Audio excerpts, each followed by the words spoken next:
Hey everybody, Johnny Pal here. I hope you're enjoying these videos. If you are, like them, comment on them, share them. If you know someone that can relate to something that I'm talking about, tag them in the comments so it goes onto their Facebook page or share it onto their Facebook page. I don't mind. I want this to get out. I want it to be a blessing to people.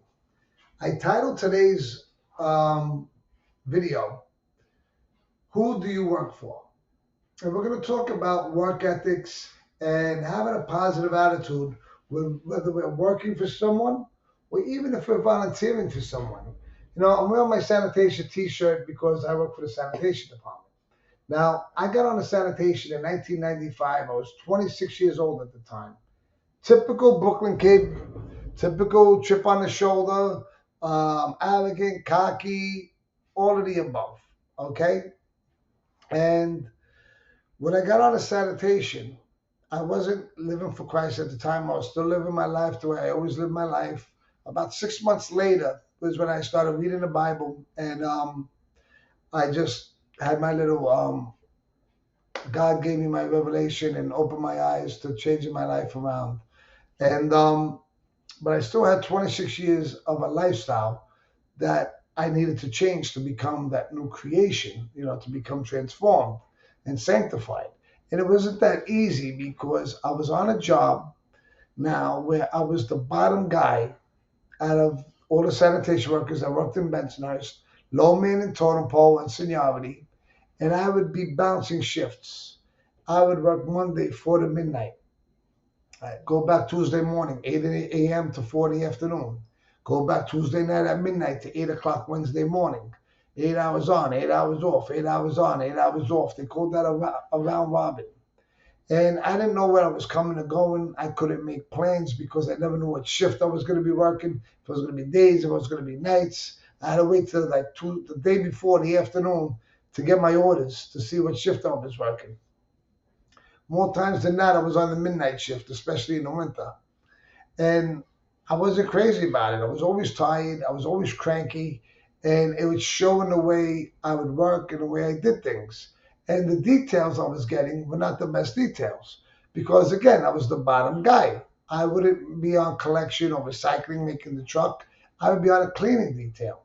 And for example, 18th Avenue in Bensonhurst would have a parade every Columbus Day for the Columbus Day parade. And one year, my detail was to work the parade. I had to follow a police horse. And if that police horse fertilized 18th Avenue, I had to go out there with a pail and a broom and a shovel to pick up whatever the horse left behind so that the marchers wouldn't be marching in it. Not the most, again, glamorous detail. And I kind of had an arrogant, disgruntled way about it. I wasn't happy. I wasn't making good money at the time because I just started.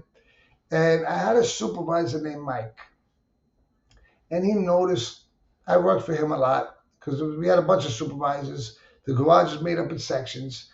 Mike was in one section, and basically from 61 to 68th Street, from 14th Avenue to Bay Parkway, I used to work in his section a lot.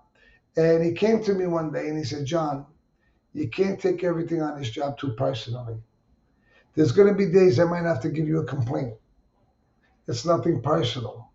There may be days I got to order you to go pick up a dead cat or a dead dog in the street. It's nothing personal. Eventually, you're going to get seniority. Eventually, you're going to have your own route. Eventually, you're going to make a steady day shift or whatever shift you want. You could take the foreman's test. You could then take the superintendent's test. Your career, you can move up the ranks in the ladder if you want to move up in the ranks. The job is going to get better.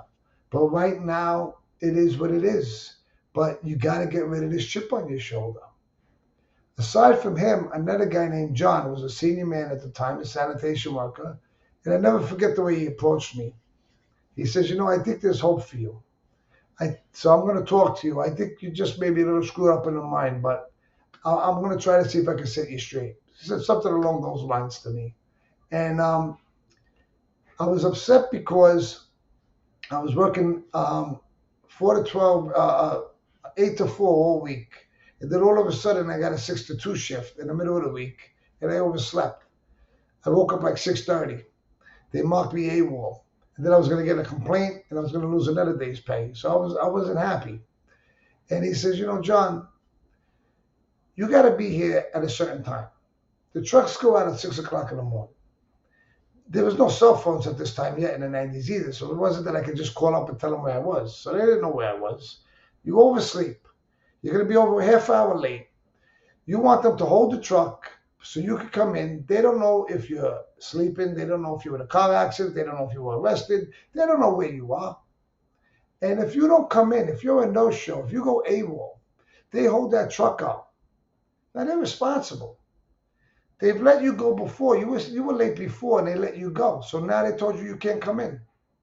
You're going to get a complaint. It's your responsibility. It's your fault. Man up to it. And I thought about what he said. I thought about what the supervisor Mike said. And then as I was reading the Bible and learning about God, I thought about what the Bible said. The Apostle Paul told the church in Colossians 3, verse 23, whatever you do, work at it with all your heart as working to the Lord and not for just humans. That basically means if you're working or if you're volunteering, whatever you're doing, work at it as if you're working for God. Give it 110%. Would you half-step a job if you're doing it for the Lord? That's basically what it's saying, and that's what I was doing. I was half-stepping it. And when I thought about what they said, and I started applying what they said and what the Bible says, working is working unto the Lord, making sure that no matter what shift, if I was bouncing, I made it to work on time. If I was on a demeaning shift of work detail and I wasn't happy about what I was doing, I stopped complaining about it. I just did it. And my supervisors and my superintendent began to notice. And they started calling me a born-again worker. St. Francis said, preach the gospel. And when necessary, use words. That means our actions speak louder than words. We should be sharing the gospel, not with what we're saying, but the way we're living and what we're doing. And that's going to let people see the difference in us. And like I said, when I started working unto the Lord, people noticed. They called me a born-again worker. And their attitude towards me began to change. And they were right. As I got seniority, I eventually had my own collection out. I eventually, the job dictated to me what to do when I was a junior guy. When I was a senior man, I was dictating to the job. If I wanted to work a night shift, it was my choice. If I wanted to work a day shift, it was my choice. If I needed a specific day off, whatever the case may be, it was my choices now. Seniority came and the money came and everything got better. I didn't realize it at the time, but my actions were coming from passive aggressive behavior. Passive aggressive is when we're doing something aggressively, but in a passive, subtle way. Example is a U.S. Army colonel first used the phrase passive aggression at the end of World War II for the soldiers in his command. When they got a demeaning task to do, a demeaning assignment, they would basically half-step it. And he would say that, it was an immature way of doing their assignment. They were trying to make a point by not doing the assignment the right way, that we don't like what we're doing. And he called it passive aggression. Now, there's a lot of different ways that we can show passive aggression. One of the most common ways is when we're mad at someone, but we don't tell them we're mad at them. We don't confront them. We don't punch them. We don't do any of that. We give them the silent treatment. We just give them we write them off. Silence. That's a form of passive aggression. Self-pity. Poor me, poor me, poor me. I'm always the victim. Trying to gain other people's sympathy by doing that. That's passive aggression. Blaming others or other things for our responsibilities. I worked 8 to 4 all week. I'm bouncing all week. That's why I couldn't make it to work on time. Too bad. Sleep in the parking lot. You got a responsibility. You got to be here. You do what you got to do to be here. And like I said, that doesn't just count to work. I want to point this out again. If you're volunteering, whether it's volunteering in church, volunteering for a cause, whatever it is, whoever it is you're volunteering for is depending on you to do a task. Just because you're not getting paid does not give you the right to treat that task any less important than you do your job. People are still depending on you to do whatever it is you volunteered for. If you can't make it, you call them and let them know in plenty of time. If you're sick or you're going to be late, you give them notice. You treat them with that respect. And that's the working onto the Lord. Your actions are your biggest testimony. People that passive aggression, they'll do things to try to get sympathy from others. They manipulate circumstances.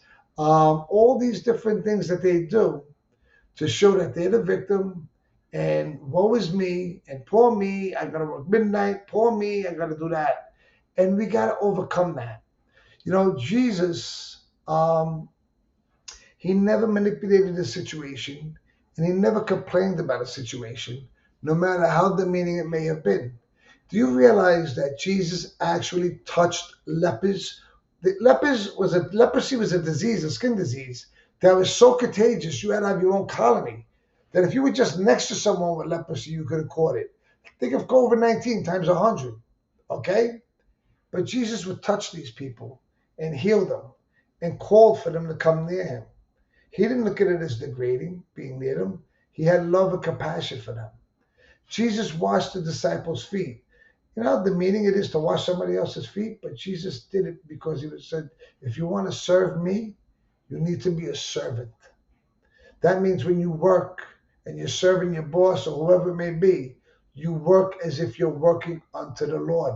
That is your greatest testimony. Jesus confronted sinners and called them out on their sin. He didn't half-step nothing. And who knows, when you're working as unto the Lord, and maybe you're volunteering for something, maybe you're doing community service, but you're doing it with a positive outlook, with a positive and a good energy and a good way of doing things. People are going to notice your actions. And just by your actions, someone may come to you and say, how do you do this job and like be so happy about it? And there's your opportunity to possibly witness to someone about Jesus Christ and say, well, I'm not working for the man. I'm not working for my boss. I'm not just doing this for the world. I'm working as unto the Lord. And my actions are my testimony. When you come to Christ, all your friends, and you call yourself a Christian, all your friends, they're not going to listen to what you're saying to them. They're going to watch to see what you're doing. They're going to watch and see if what you say is real, if you're serious. It's not what we say, it's what we do. Our actions will always speak louder than words. And like I says, maybe by your actions and your positive work ethic, it may lead to a conversation with someone that can lead you to sharing the gospel and telling someone about Jesus Christ. Thanks for tuning in. I hope you like this message. God bless you.